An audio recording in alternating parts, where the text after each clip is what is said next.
Olá, meus irmãos, esse é o segundo episódio da série Ainda Dá Tempo. Para quem não me conhece, eu sou o Rodolfo Ramos. Eu já queria te pedindo para que você assine nosso canal, dá um like nesse vídeo e ativa o sininho para que você não perca nenhum episódio dessa série fantástica que vai mudar a sua vida. Vamos para a palavra. A palavra de hoje é Juízes 6, de 11 a 18, o chamamento de Gideão. Então veio o anjo do Senhor e assentou-se debaixo do carvalho que está em Ofra, que pertencia a Joás, a Bezrita. E Gideão, seu filho, estava malhando trigo no lagar para pôr a salvo dos midianitas. Então o anjo do Senhor lhe apareceu e lhe disse: O Senhor é contigo, homem valente. Respondeu-lhe Gideão: Ai, meu Senhor, se o Senhor é conosco, por que nos sobreveio tudo isto? E que é feito de todas as suas maravilhas que nossos pais nos contaram, dizendo: Não nos fez o Senhor subir do Egito? Porém, agora o Senhor nos desamparou e nos entregou na mão dos midianitas. Então se virou o Senhor para ele e disse: Vai nessa tua força e livra Israel da mão dos midianitas. Porventura não te enviei eu? E ele lhe disse: Ah, meu Senhor, como que livrarei Israel? Eis que a minha família é a mais pobre em Manassés, e eu, o menor da casa do meu pai. Queria dar uma pausa nesse ponto. Nós estamos aqui abordando a conhecida passagem de Gideão. Gideão é aquele mesmo que um pouco mais à frente vai liderar um exército contra os midianitas e livra Israel. Nesse tempo, nessa ambientação em que se encontra Gideão, há 7 anos a fome assolava em Israel. Deus, como castigo pela desobediência do povo israelita, concedeu que o povo de Midian, os midianitas, que também são descendentes de Abraão, invadissem Israel, roubassem toda a sua comida. Então uma grande fome assola Israel e já passam 7 anos desse período. Então não se tinha comida em Israel, não se tinha gado, não se tinha nada. Tudo que aparecia, os midianitas roubavam e matavam quem estivesse escondendo qualquer tipo de alimento, qualquer coisa. E esse Gideão aparece na história. Ele, filho de Joás, aparece malhando trigo no lagar. E a primeira coisa que eu quero esclarecer aqui é que parece ser uma atitude, a princípio, extremamente desesperadora. A pessoa chegar a malhar trigo no lagar. O lagar é um lugar fechado, uma espécie de tanque, onde era usado para se pisar uva. Então o lagar era feito para fazer vinho. Então ele ficava num lugar mais escuro, num lugar mais escondido. Havia umas cordas acima para que as pessoas se segurassem na corda e pudessem pisotear a uva. E ele tinha que ser um lugar, uma espécie de bacia, com algum tipo de encanamento para que o suco que escoasse dali fosse coletado. Já o trigo, meus irmãos, ele tem que ser malhado numa eira. Eira é um lugar que fica a céu aberto, plano, onde você bate o trigo e o vento ajuda a tirar as impurezas e ficar só a semente. E esse homem, ele estava malhando trigo no lagar. Ou seja, ele estava quebrando o trigo e tirando as impurezas com a mão, num lugar fechado, escuro e sem a ajuda do vento. Então, um homem que se posiciona a princípio como um derrotado, se você começa a entender a ambientação, você começa a ver que não, ele era extremamente corajoso e trabalhador. Primeiro lugar, ele estava malhando trigo. Se ele estava malhando trigo, pela lógica, ele tinha uma plantação de trigo. Em uma época de fome, em uma época de invasão, em uma época em quem tivesse comida e não entregasse aos midianitas eram mortos, esse homem tinha trigo para malhar. Então ele tinha uma plantação de trigo, pela lógica, e ele estava malhando o trigo. Então, se você lê esse ponto, onde ele diz: meu Senhor, eu sou o mais pobre em Manassés, e eu sou o menor da casa do meu pai. Ou seja, a casa do meu pai, a minha família é a mais pobre da cidade, e dentro da minha família eu sou o mais pobre de todo mundo. Olha o que é um homem quando a tristeza, quando o sentimento de que tudo acabou invade o coração dele. Ele era um dos poucos que tinha comida, ele era um dos poucos que tinha coragem de enfrentar o exército midianita e malhar esse trigo. Ele era um dos poucos que tinha coragem de malhar o trigo num lagar, ou seja, um trabalho imenso para tirar a impureza do trigo e deixar só o grão. E mesmo assim, ele se considera o mais pobre dos mais pobres. Ou seja, minha casa é a mais pobre e eu sou o menor da minha casa. Olha o que o sentimento de coitadismo faz com a pessoa. Olha o que o sentimento de tá tudo acabado, não tem mais jeito. Olha o que a culpa, o que a lamúria, o que a reclamação leva na vida da pessoa. E essa pessoa que devia ser um cara extremamente capaz, estava com a de derrotado. Estava com a perspectiva de alguém derrotado. E mesmo assim, era a pessoa que tinha coragem de malhar trigo num lagar e produzir comida. Em uma época de fome, quem manda no trigo, manda no dinheiro. Esse homem ele devia ser o mais poderoso da região. Porque ele tinha trigo e ele malhava o trigo. Ele tinha coragem de preparar o trigo. Ou seja, ele tinha pão, ele tinha comida em casa numa época de 7 anos de fome.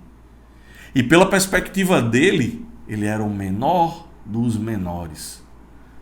Olha o que é o desânimo. Olha o que o medo faz com a pessoa. A pessoa desanimada. E a primeira coisa que ele faz: meu Deus, por que você deixou isso acontecer conosco? O texto traz o sentimento dele. Ele vê um anjo que sauda ele, dizendo: Gideão, você é um valente Gideão. O Senhor é contigo, homem valente. E ele olha para o anjo e faz: por que isso aconteceu com a gente? Por que sobreveio essa fome? Por que a gente está sofrendo tanto? Por que as maravilhas que os nossos pais contaram quando foram libertos do Egito? Cadê os prodígios? Cadê os milagres? Por que isso não está acontecendo conosco? Mas ele não entende que a própria vida dele já era um milagre. Ele não consegue enxergar isso, que em um período de fome, em um período de dificuldade, em um período de morte, ele tinha comida. O lagar, a gente pode dizer que é um lugar de alegria, porque lagar cheio quer dizer muito vinho, e muito vinho é muita festividade. E o lagar de Gideão não estava cheio de vinho, mas estava cheio de trigo. Então ele tinha resquícios de felicidade. Por quê? Porque em uma época de fome ele tinha comida, ele mandava na comida. Mas mesmo assim, o que a palavra entrega é um homem deprimido, é um homem reclamão, é uma pessoa que tem na mão a chave para virar a vida, que tem na mão a chave para recomeçar, que tem na mão tudo para tomar conta de sua vida, ajudar a si e as outras pessoas. Mas a palavra nos mostra um homem deprimido, triste, acovardado. E o próprio Senhor disse a ele: vai nessa tua força, Gideão, e livra Israel dos midianitas. E naquele momento o Gideão deve ter pensado: que força, que força. Porque o que ele fala logo após: Senhor meu, como que eu vou livrar Israel? Eu sou pobre, eu sou o menorzinho dos pequenos. Entre os menores, entre os piores, ainda sou o pior de tudinho. Como que eu vou livrar Israel? De novo, o sentimento de autocomiseração, o sentimento de pequenez, essa coisa de que eu sou o patinho feio, eu sou o pobrezinho, eu sou o coitadinho, eu sou o fraquinho. Mas o que ele não entendia é que Deus já vinha abençoando ele. A partir do momento que numa terra onde toda a plantação de trigo era queimada e os seus donos mortos, Gideão tinha trigo. Em um momento onde ninguém tinha nada para comer, Gideão, apesar de deprimido, ainda tinha coragem e força de entrar num lagar, sim, para esconder a comida, porque a partir do momento onde ele malha trigo no lagar, era mais difícil dos midianitas observarem que ele tinha comido, porque lagar era um lugar fechado, mas a dificuldade de se limpar o trigo, a minúcia, o detalhe, você ter que ser extremamente cuidadoso para fazer isso no lagar, mostrava que em contrapartida existia um Gideão que era extremamente ao contrário do Gideão que se apresentava para as pessoas e para Deus. Então dentro dele tinha uma pessoa forte, dentro dele realmente existia um valente, dentro dele realmente existia força. Mas a tristeza e o desânimo rouba de nós essa visão. Então nem ele conseguia enxergar que ele era capaz. E é isso que o mundo faz conosco nos dias de hoje. Tira de você a capacidade. Tira de você o sentimento de que eu posso. Eu sou capaz, eu consigo. Você é extremamente capaz, mas se acha pequenininho. O menor dos menores. Por quê? Porque o inimigo, ele não quer que você se posicione. Porque para ele, apagar você, abafar você, tirar você do seu propósito, é muito lucrativo. E você não enxerga isso. E Deus vem e diz, olha, você é capaz, você tem força, vai lá. E você fica se debatendo com Deus. Não, Deus, eu não sou. Não, Deus, eu não sou valente. Eu não consigo, eu não posso. Eu não sou capaz. Quantas vezes a gente se pega nesse ciclo vicioso de ter pena de nós mesmos? A nossa pena é maior do que a nossa força de vontade de reagir. O nosso sentimento de tristeza é maior do que a nossa vontade de retomar a nossa vida. É muito mais fácil sentar, me escorar e me acomodar do que tomar pá da minha vida, tomar, o controle, retomar, sair, crescer, enfrentar os midianitas e vencer e ajudar as outras pessoas que também não têm força. Mas Deus, quando Ele tem um plano para você, Deus, quando Ele tem uma história contigo, meu irmão, Ele vai achar um jeito de lhe encontrar. A questão é como você vai se posicionar na hora que acontecer esse encontro. O Gideão, ele já estava predisponível para isso. Em uma época de fome ele tinha comida. Em uma época em que ninguém fazia nada, em que ninguém enfrentava os midianitas, ele malhava trigo para ter pão para si e para sua família. Mas mesmo assim, ele não enxergava a força que tinha. Mesmo assim, era um reclamão. Mesmo assim, ficava murmurando, maldizendo, talvez até amaldiçoando a própria vida e a Deus, pela situação em que seu povo se encontrava, em que a sua própria família se encontrava. E Deus, Ele insiste em Gideão. Ele chega, a palavra diz que tornou-lhe o Senhor, já que estou contigo, ferirás os midianitas como se fossem um só homem. Você vai bater em todos como se eles fossem um só, porque eu estou contigo. E se agora, e ele respondeu a Deus, se agora achei mercê diante dos seus olhos, olha só, agora achei mercê, ou seja, se agora eu achei bênção diante dos seus olhos, ele não enxerga toda a bênção que ele já tinha. Ele tinha comida em casa, ele não estava passando fome, ele já era abençoado. Ou seja, o reclamão de novo agindo. Se agora achei mercê diante dos seus olhos, dá-me um sinal de que és tu, Senhor, que me falas. Rogo-te que daqui não te apartes até que eu volte, traga minha oferta e a deponha diante de ti. E Deus espera. E ele vai e ele faz ele pega farinha, ele pega carne, ele pega caldo. Olha só o que Gideão tinha em casa na época de fome. Ele tinha caldo, ele tinha farinha, ele tinha carne. E ele se achava o mais pobre dos mais pobres. Ele se achava um sem graça, ou seja, um sem a presença de Deus. Um desgraçado. Porque quem não tem graça é sem graça. E o cara tinha tudo isso em casa. E ele tem carne, ele tem bolos asmos. E ele traz tudo, coloca diante de Deus e faz uma oferta. Então agora Gideão, ele toma força e ele vai para cima e ele agora vai lutar. Não. Gideão, um pouco mais para frente, ele começa a juntar os filhos de Israel. Ele manda mensageiros a Assé, a Zebulon, a Naftali, a todas as tribos. E começa a rebanhar. E as pessoas começam a chegar. E não são poucas. Gideão junta 32 mil pessoas. Mesmo assim, ele pede uma segunda prova a Deus. Deus, eu vou colocar uma lã aqui e de noite o orvalho vai molhar só ela e não molhar mais nada, para que eu saiba que é o Senhor que está aqui comigo. Gideão, o menor dos menores, o mais pobre dos mais pobres, manda um mensageiro e junta 32 mil pessoas e ele ainda duvida de Deus. É você e sou eu no nosso dia a dia. Acontece uma coisa boa e a gente, em vez de se apegar a isso e correr e fazer valer e mostrar que ainda dá tempo reagir, a gente ainda pede uma prova de Deus, a gente ainda reclama, ainda fala mal, ainda fica ali, né, com nossa